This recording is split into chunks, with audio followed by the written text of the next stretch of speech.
ഇന്ന് നമ്മളോടൊപ്പം ഉള്ളത് ടൈംസ് ഓഫ് ഇന്ത്യയുടെ സർവേയിലെ ഇന്ത്യയിലെ മികച്ച 10 അധ്യാപികമാരിൽ ഒരാളും സർവോദയ സ്കൂളിലെ ഇപ്പോഴത്തെ പ്രിൻസിപ്പാളും മാർവിനീസ് കോളേജിലെ വൈസ് പ്രിൻസിപ്പൽ എന്ന പദവി അലങ്കരിച്ചിട്ടുണ്ട് ഡോക്ടർ ഷെർലി സ്റ്റുവർട്ടാണ്.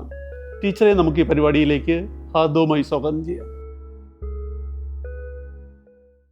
ടീച്ചറിൻ്റെ ഈ ബാല്യകാലത്തെ അധ്യാപികയാവാനുള്ള ടീച്ചറിന് ആഗ്രഹം ഉണ്ടായിരുന്നോ, അതോ പ്രത്യേകിച്ച് ടീച്ചറിൻ്റെ പാരൻസിൽ ഫാദർ അധ്യാപകനായിരുന്നു, അത് തന്നെ ആയിരുന്നു പ്രചോദനം? തീർച്ചയായിട്ടും അതൊരു എന്താ പറയുക, കുടുംബത്തിൻ്റെ ഒരു അഭിമാനമായിരുന്നു എൻ്റെ ഫാദർ എന്ന് പറയുന്നത്. പപ്പായും ഇങ്ങനെ മാർവിനീസ് കോളേജിലും സർവോദയ സ്കൂളിലും ഗുഡ് ഷെപ്പേർഡ് സ്കൂളിലും ഒക്കെ പ്രിൻസിപ്പലായിട്ടും ഒക്കെ റിട്ടയർ ചെയ്ത ഒരാളാണ്. അപ്പം പപ്പായുടെ ജീവിതം കണ്ടു വളർന്ന് പപ്പയ്ക്ക് കിട്ടുന്ന ആ സ്നേഹം, പപ്പായ്ക്ക് കിട്ടുന്ന ആ ഒരു ഓണർ എന്നെ വളരെ പ്രചോദിപ്പിച്ചിരുന്നു. അതുപോലെ എൻ്റെ പപ്പായുടെ ഫാദറും ഒരു അധ്യാപകനായിരുന്നു. അപ്പം അത് കുടുംബത്തിലെ ഒരു പാരമ്പര്യമായിട്ടോ അല്ലെങ്കിൽ എനിക്ക് ഭയങ്കര ഇഷ്ടമുള്ള ഒരു പ്രൊഫഷനായിരുന്നു അധ്യാപികയാവുക എന്നുള്ളത്. ടീച്ചർ, സ്ത്രീകളുടെ സാഹിത്യത്തിലെ സംഭാവന, ടീച്ചറിൻ്റെ ആ അനുഭവത്തിൽ സ്ത്രീകളുടെ സംഭാവനയെക്കുറിച്ച് ടീച്ചറിൻ്റെ അഭിപ്രായം ഒന്ന് പറയാൻ പറ്റും? ഞാൻ എൻ്റെ PhD തീസിസ് എന്ന് പറയുന്നത് മലയാള സാഹിത്യത്തിലെ സ്ത്രീ എഴുത്തുകാരും അതുപോലെ ബ്ലാക്ക് അമേരിക്കൻ വിമൻ റൈറ്റേഴ്സും തമ്മിലുള്ള ഒരു താരതമ്യ പഠനമായിരുന്നു. അപ്പോൾ എനിക്ക് മലയാള സാഹിത്യം എനിക്ക് എന്നും ഭയങ്കര ഹരമുള്ള ഒരു കാര്യമായിരുന്നു. അപ്പോൾ അങ്ങനെയാണ് ഞാൻ മലയാള സാഹിത്യത്തിലെ 3 പീരിയഡിലുള്ള ആൾക്കാരെ എടുത്തു വെച്ചിട്ടാണ് ഞാനൊരു പഠനം നടത്തിയത്. അതിലൊന്ന് നമ്മുടെ അന്തർജനം, മാധവിക്കുട്ടി, പിന്നെ സാറാ ജോസഫ്. അപ്പോൾ 3 പീരിയഡിലുള്ള 3 പേരെ എടുത്തിട്ടാണ് അത് ചെയ്തത്. അപ്പോൾ എനിക്ക് ബ്ലാക്ക് അമേരിക്കൻ വിമൻ റൈറ്റേഴ്സിലും നമ്മൾ കേരളത്തിൽ അനുഭവപ്പെടുന്ന അതേ തരത്തിലുള്ള ഒരു വിവേചനം അവിടെയും കാണുന്നുണ്ടായിരുന്നു. അതുകൊണ്ട് തന്നെയാണ് ഞാൻ എനിക്കൊരു വളരെ പാഷനേറ്റ് ആയിട്ടുള്ളൊരു സ്റ്റഡി ആയിരുന്നു എനിക്കത്. അപ്പം മലയാളം വിമൻ റൈറ്റേഴ്സ് ഒരു സൈലൻസ്ഡ് ആയിട്ടിരുന്ന ഒരു ഗ്രൂപ്പിൽ നിന്ന് അവരുടെ അഭിപ്രായം പറയത്തക്ക ഇതിലും അത് കഴിഞ്ഞിട്ട് അതിനെ ഒരു ഫെമിനിസ്റ്റ് അവേക്കനിങ്ങിലോട്ടും കൊണ്ടുവരത്തക്ക വിധത്തിൽ നമ്മുടെ സ്ത്രീ എഴുത്തുകാർക്ക് സാധിച്ചിട്ടുണ്ട്. തീർച്ചയായിട്ടും അവരുടെ പഠനങ്ങൾ നമ്മുടെ കേരള സമൂഹത്തിലെ ഉണ്ടായിരുന്ന ഉച്ചനീചത്വങ്ങൾ, ഒരു ജെൻഡർ ബയസ്, കാസ്റ്റ് ഹൈറാർക്കി അല്ലെങ്കിൽ എക്സ്പ്ലോയിറ്റേഷൻ ഓഫ് വിമൻ, ഇതൊക്കെ മുന്നോട്ട് കൊണ്ടുവരാനായിട്ട് തീർച്ചയായിട്ടും നമ്മുടെ സ്ത്രീ എഴുത്തുകാർക്ക് വളരെ സാധിച്ചിട്ടുണ്ട്. അതിൻ്റേതായ ഒരു പ്രതിധ്വനി തീർച്ചയായിട്ടും നമ്മുടെ സമൂഹത്തിൽ നമുക്ക് കാണാനായിട്ട് സാധിക്കുന്നുണ്ട്. ഇപ്പോഴത്തെ ആധുനിക എഴുത്തുകാരൊക്കെ തന്നെയാണെങ്കിലും അരുന്ധതി റോയാണ് നമ്മുടെ ഒരു ഹീറോയിൻ. അപ്പം ഈ അടുത്ത കാലത്ത് പുള്ളിക്കാരി എറണാകുളത്ത് വരികയും ഇപ്പോൾ പുള്ളിക്കാരിയുടെ mother Mary comes to me എന്ന് പറയുന്ന ബുക്ക്, അതിനു മുമ്പ് തന്നെ ഗോഡ് ഓഫ് സ്മോൾ തിങ്സ് വായിച്ചപ്പോൾ മുതലേ പുള്ളിക്കാരിയോടൊരു ആരാധന ഉണ്ടായിരുന്നു. അതുപോലെ പല എഴുത്തുകാരും, അല്ലെ മാധവിക്കുട്ടി എന്ന് പറയുന്ന ഒരു സ്ത്രീ എഴുത്തുകാരി, ഞാൻ അവരെ ഫെമിനിസ്റ്റ് എന്നൊന്നും പറയില്ല, ഒരു സ്ത്രീത്വത്തെ മുന്നോട്ട് കൊണ്ടുവരാനും മനുഷ്യത്വത്തെ മുന്നോട്ട് കൊണ്ടുവരാനും അവരുടെ ഐഡൻറ്റിറ്റി സമൂഹത്തിൽ വെളിച്ചത്ത് കൊണ്ടുവരാനും അതിലൂടെ സ്ത്രീ സമൂഹത്തെ തന്നെ പുറത്തോട്ട് കൊണ്ടുവരാനുമായിട്ടാണ് അവരുടെ എഴുത്തുകൾക്ക് സാധിച്ചിട്ടുള്ളത്. ഇത് തന്നെയാണ് നമുക്ക് ഏത് സമൂഹത്തിലെ ആയാലും സംസ്കാരത്തിലെ ആയാലും സ്ത്രീകൾ മുന്നോട്ട് വരുമ്പോൾ മാത്രമേ ആ സമൂഹം വളർന്നു എന്ന് നമുക്ക് പറയാനായിട്ട് സാധിക്കുകയുള്ളൂ. അപ്പം എന്നെ സംബന്ധിച്ചിടത്തോളം ആ ഒരു പഠനം എന്ന് പറയുന്നത് എനിക്ക് വളരെയേറെ എന്നിലെ സ്ത്രീയെ തന്നെ മുന്നോട്ട് കൊണ്ടുവരാനും അല്ലെങ്കിൽ വേറൊരു രീതിയിൽ ചിന്തിക്കാനും ഒക്കെ എനിക്കൊരു പ്രചോദനമായിട്ടുണ്ട്. അത് തീർച്ചയായിട്ടും അതെൻ്റെ വിദ്യാർത്ഥിനികൾക്കും, അത് വിദ്യാർത്ഥിനികൾ മാത്രം അറിഞ്ഞാൽ പറ്റുന്ന ഒരു കാര്യമല്ല, വിദ്യാർത്ഥികളും അല്ലെങ്കിൽ പുരുഷ സമൂഹവും അറിഞ്ഞാൽ മാത്രമേ ഒരു സമൂഹം വളരുകയുള്ളൂ. അതിനു വേണ്ടിയിട്ട് ഞാൻ ഒരുപാട് ശ്രമിച്ചുകൊണ്ടിരിക്കുന്നു. ടീച്ചർ 32 വർഷത്തോളമായി അധ്യാപന ജീവിതത്തിൽ. ടീച്ചർ, ഇതിൽ ഈ അധ്യാപക ജീവിതത്തിൽ ഏറ്റവും സ്മരണീയമായ കുറച്ച് മുഹൂർത്തങ്ങൾ എന്തായാലും ഉണ്ടാവും? I M A blessed teacher. കാരണം ഇപ്പം ഞാൻ പഠിപ്പിക്കുന്ന റീസൺ അറിയാവുന്ന തൊട്ട് ഞാൻ സർവോദയ വിദ്യാലയ സ്കൂളിൽ LKG കുഞ്ഞുങ്ങളെ മുതൽ 12ാം ക്ലാസ് വരെയുള്ളവരെ പഠിപ്പിക്കുന്നുണ്ട്. പക്ഷേ ഞാൻ മാർവിനീസ് കോളേജിലെ എൻ്റെ 28 വർഷത്തിൽ ഞാൻ പ്രീ ഡിഗ്രി മുതൽ പോസ്റ്റ് ഡോക്ടറൽ സ്റ്റുഡൻസിനെ വരെ പഠിപ്പിച്ചിട്ടുണ്ട്. ഞാനൊരു റിസർച്ച് ഗൈഡും കൂടെ ആയിരുന്നു. അപ്പം എൻ്റെ ഓരോ ദിവസവും എനിക്ക് പറയാൻ വളരെ അവിസ്മരണീയമായ സംഭവങ്ങളാണെന്ന്.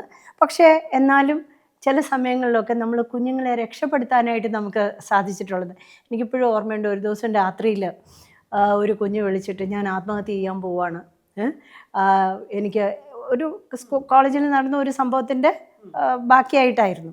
ഞാൻ അന്ന് രാത്രി മുഴുവൻ ആ കുഞ്ഞിനോടൊപ്പം ഉറങ്ങാതെ ഇരുന്ന് സംസാരിച്ച് രാവിലെ ആയപ്പോഴത്തേക്കും അവൻ്റെ അപ്പനെയോ അമ്മയും വിളിച്ച് സംസാരിച്ച് ഈ കുഞ്ഞിനെ അവരുടെ കയ്യിൽ ഏൽപ്പിക്കുന്നത് വരെ ഞാൻ കൂടെ രാത്രി ഇരുന്നിട്ടുണ്ട്. അപ്പോൾ ഞാൻ എൻ്റെ കുഞ്ഞുങ്ങളോട് പറയുന്ന ഒരു കാര്യമുണ്ട്, ഞാൻ രാത്രി ഉറങ്ങില്ല, എപ്പം നിങ്ങൾക്ക് വേണമെങ്കിലും എന്നെ വിളിക്കാം, ഞാൻ ഫോൺ ഓൺ ചെയ്ത് വെച്ചേക്കും. ഇത് ഒരു സംഭവം മാത്രം, ഇതുപോലുള്ള അനേകായിരം സംഭവങ്ങൾ, നല്ലതും സന്തോഷമുള്ളതും സന്താപമുള്ളതുമായിട്ടുള്ള ഒരുപാട് കാര്യങ്ങൾ എൻ്റെ ജീവിതത്തിൽ സംഭവിച്ചിട്ടുണ്ട്. ഒരു അധ്യാപികയുടെ ജീവിതം എന്ന് പറയുന്നത് എനിക്ക് തോന്നുന്നു ഓരോ ദിവസവും ഒരു പുതിയ അധ്യായമാണ്. പുതിയ ജനറേഷൻ, പുതിയ രീതിയിലുള്ള കുഞ്ഞുങ്ങൾ, പുതിയ രീതിയിൽ വർത്തമാനം പറയുന്നവർ, പുതിയ രീതിയിൽ ചിന്തിക്കുന്നവർ ഓരോ വർഷവും നമ്മുടെ ജീവിതത്തിലേക്ക് കടന്നു വരികയാണ്. അതുകൊണ്ട് ഒരു അധ്യാപികയ്ക്ക് മനസ്സിൽ എന്നും ഒരു കുട്ടിത്വമാണ് അല്ലെങ്കിൽ യുവത്വമാണെന്ന് ഞാൻ പറയും. അപ്പോൾ അതിന് ശരിക്കും എനിക്ക് ഒരുപാട് ആയിരക്കണക്കിന് വിദ്യാർത്ഥികളാണ് ഈ 32 വർഷത്തിലുള്ളത്. അപ്പോൾ ഈ അടുത്ത കാലത്ത് ഞങ്ങളുടെ കോളേജിൻ്റെ ഒരു റീയൂണിയൻ ഉണ്ടായി, 75 വർഷത്തെ റീയൂണിയൻ ആയിരുന്നു. അപ്പോൾ അന്ന് നമ്മുടെ ആങ്കറായിരുന്നത് നമ്മുടെ മിഥുൻ രമേശായിരുന്നു.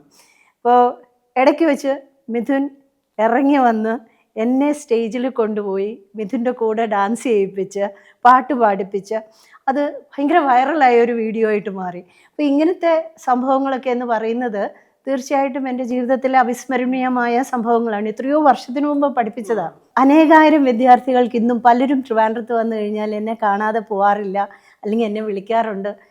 ലോകത്തിൻ്റെ പല ഭാഗത്തു നിന്നും അവരെന്നെ വിളിക്കുകയും സംസാരിക്കുകയും അവരുടെ സങ്കടങ്ങൾ വരുമ്പം പലതും എന്നോട് ഷെയർ ചെയ്യുകയും അവർക്ക് എനിക്ക് സൊല്യൂഷൻസ് ചിലപ്പം പറഞ്ഞു കൊടുക്കാൻ പറ്റില്ല, എന്നാലും അവരെ കേൾക്കുന്ന ഒരാളായിട്ട് എനിക്ക് ഇരിക്കാനായിട്ട് എപ്പോഴും സാധിച്ചിട്ടുണ്ട്. അത് തന്നെയാണ് എൻ്റെ ജീവിതത്തിലെ ഒരു ഇനി എത്ര ജന്മം ഉണ്ടെങ്കിലും, നമ്മൾ പറയില്ലേ, ഇനി എത്ര ജന്മം ഉണ്ടെങ്കിലും എനിക്കൊരു അധ്യാപികയായാൽ മതി, പറ്റുമെങ്കിൽ മാറിവാനീസ് കോളേജിൽ തന്നെ അധ്യാപിക ആവണം. എൻ്റെ ഒരു കസിൻ ഉണ്ട്, ഒരു സവിത പ്രദീപ്, പുള്ളി യൂണിയൻ മേഖലയാണ് വർക്ക് ചെയ്യുന്നത്. പുള്ളിയോടൊക്കെ ടീച്ചറിനെ കുറിച്ച് ചോദിക്കുമ്പോൾ അവർ ആ മുഖത്ത് വരുന്ന ഒരു സന്തോഷമുണ്ട്. അത് കാണുമ്പം തന്നെ നമുക്കറിയാം ടീച്ചർ എന്തുമാത്രം പ്രിയപ്പെട്ടതായിരുന്നു. എനിക്കൊരു മോളാണുള്ളത്. ഇപ്പം ഞങ്ങൾക്ക് ആദ്യം ഒരു 14 വർഷം ഞങ്ങൾക്ക് കുഞ്ഞുങ്ങളില്ലായിരുന്നു. അപ്പോൾ എല്ലാവരും ഇപ്പോൾ പറയുന്നത് ഞാൻ മറ്റു കുഞ്ഞുങ്ങൾക്ക് കൊടുത്ത സ്നേഹം എല്ലാം കൂടി ചേർത്താണ് എനിക്കിപ്പോൾ ഒരു മോളായിട്ട് ദൈവം എനിക്ക് കൊണ്ട് തന്നിട്ടുള്ളത്. അപ്പം കുട്ടികളോട് ചോദിക്കുമ്പോഴും അവർക്കൊരു അമ്മ ഫിഗറാണ് ഞാൻ എപ്പോഴും. പലരും എന്നെ ചേച്ചിയെന്ന് വിളിക്കാറുണ്ട്, അത് ആ സീനിയർ ആയിട്ടുള്ളവർ. ഇനി ഞങ്ങൾ മാം വിളിക്കില്ല, ഞങ്ങൾ ചേച്ചിയെ വിളിക്കുകയുള്ളൂ. പക്ഷെ ഞാൻ അവർക്കൊരു ഗ്രാൻഡ് മദർ ഫിഗറായിട്ടാണ് ഞാനിപ്പോൾ സർവോദയ സ്കൂളിൽ ഇരിക്കുന്നത്. അപ്പം എൻ്റെ വളരെ സന്തോഷമുള്ള വേറൊരു കാര്യം എന്ന് പറയുന്നത്, എൻ്റെ ഒരുപാട് മാറിവാനീസ് കോളേജിലെ വിദ്യാർത്ഥികളുടെ മക്കളെ സർവോദയ സ്കൂളിലിപ്പോൾ എൻ്റെ കുഞ്ഞുങ്ങളായിട്ട് കൊണ്ടുവരുമ്പം എനിക്ക് പറഞ്ഞറിയിക്കാൻ വയ്യാത്ത ഒരു അഭിമാനം, എനിക്ക് വാക്കുകൾ കിട്ടുന്നില്ല, അത്രയ്ക്ക് സന്തോഷമാണ്. ചിലരെ കൊണ്ടുവരുമ്പോൾ ഞാൻ മടിയിൽ പിടിച്ചിരുത്തി അവർക്ക് ഉമ്മയൊക്കെ കൊടുത്ത് വിടുമ്പോഴത്തേക്ക് എൻ്റെ ഗ്രാൻഡ് ചിൽഡ്രനെ ഞാൻ ഡീൽ ചെയ്യുന്നത് എങ്ങനെയായിരിക്കുമോ അതുപോലെയാണ് ഞാൻ മോനെയും കൊണ്ട് സ്കൂളിലേക്കൊക്കെ വരുമ്പോൾ എനിക്കറിയാം കുട്ടികൾ പോയി കഴിയുമ്പോൾ ബാക്കി രക്ഷകർത്താക്കളാണ് ടീച്ചറിന്റെ ചുറ്റും വന്ന് സംസാരിച്ചുകൊണ്ടിരിക്കുന്നത്. രാവിലെ ഇച്ചിരി നേരം നിന്ന് കാണാം പിള്ളേർ ഓടി വരുമ്പോൾ വന്ന് കെട്ടിപ്പിടിച്ച്. എനിക്ക് ഏറ്റവും സന്തോഷം വരുന്നത് LKG UKG സെക്ഷനിൽ ഇപ്പോഴാണ്.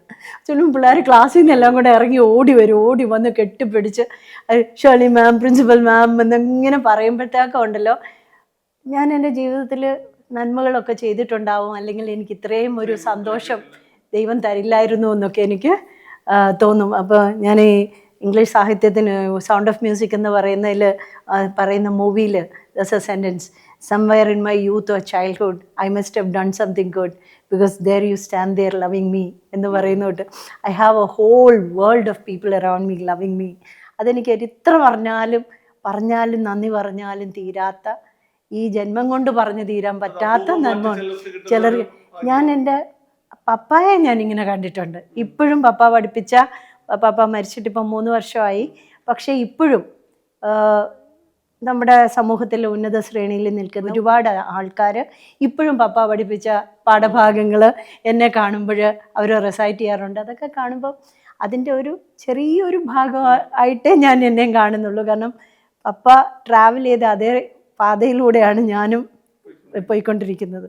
പപ്പായും സർവോദയ സ്കൂളിൻ്റെ പ്രിൻസിപ്പലായിരുന്നു, നേരത്തെ മാറിവാനീസ് കോളേജിലായിരുന്നു. അവിടുന്ന് സർവോദയ വന്ന്. അതെ. Ma'am South Asia women's achievements award മാഡത്തിന് കിട്ടിയിട്ടുണ്ട്. ആ അവാർഡൊക്കെ കിട്ടിയതിൻ്റെ പ്രചോദനമായ കാരണങ്ങളും ആ അവാർഡ് കിട്ടിയപ്പോൾ ഉള്ള ഒരു മൊമെൻ്റ് ഉണ്ടല്ലോ മാം. അത് യഥാർത്ഥത്തിൽ പറഞ്ഞാൽ it was A surprise for me. കാരണം എൻ്റെ ഏതോ വിദ്യാർത്ഥികളാണ് എൻ്റെ പേര് റെക്കമെൻഡ് ചെയ്തതും എന്നെ അവർ നോമിനേറ്റ് ചെയ്തതും എന്നെ അവർ അറിയിക്കുമ്പോഴാണ് എനിക്ക് ഇങ്ങനെ ഒരു അവാർഡ് കിട്ടുന്നു എന്നുള്ള കാര്യം പോലും എനിക്കറിയാവുന്നത്. അപ്പോൾ അതെനിക്ക് എങ്ങനെയാ പറഞ്ഞറിയിക്കാമെന്നറിയില്ല. അത്രയ്ക്കൊരു സന്തോഷമുള്ളൊരു മുഹൂർത്തമായിരുന്നു. ഞങ്ങൾ ചെന്നൈയിൽ പോയാണ് ആ അവാർഡ് സ്വീകരിച്ചത്. അപ്പം അതല്ലേ ഒരു അധ്യാപികയുടെ ജീവിതം എന്ന് പറയുന്നത്, ഒരു കുഞ്ഞുങ്ങൾ നമുക്ക് തരുന്ന ഒരു അവാർഡ്. അത് തന്നെയാണ്. ഞാൻ റിട്ടയർ ചെയ്ത ദിവസം ന്യൂസ് 18 ഒരു ചാനലിൽ അവർ എന്നെ പറ്റി ഒരു ഡോക്യുമെൻ്ററി അവർ എയർ ചെയ്തു, ദ ഡേ ഐ റിട്ടയർഡ്. അപ്പം അത് അവതരിപ്പിച്ചത് എൻ്റെ 2 വിദ്യാർത്ഥികളായിരുന്നു. അപ്പോൾ ഇതൊക്കെ എന്ന് പറയുന്നത് എനിക്ക് തോന്നുന്നില്ല ഈ ഒരുപാട് അധ്യാപകർക്ക് അങ്ങനെയുള്ള ഒരു ഭാഗ്യം, സന്തോഷം, സ്നേഹം എന്നൊക്കെ പറയും.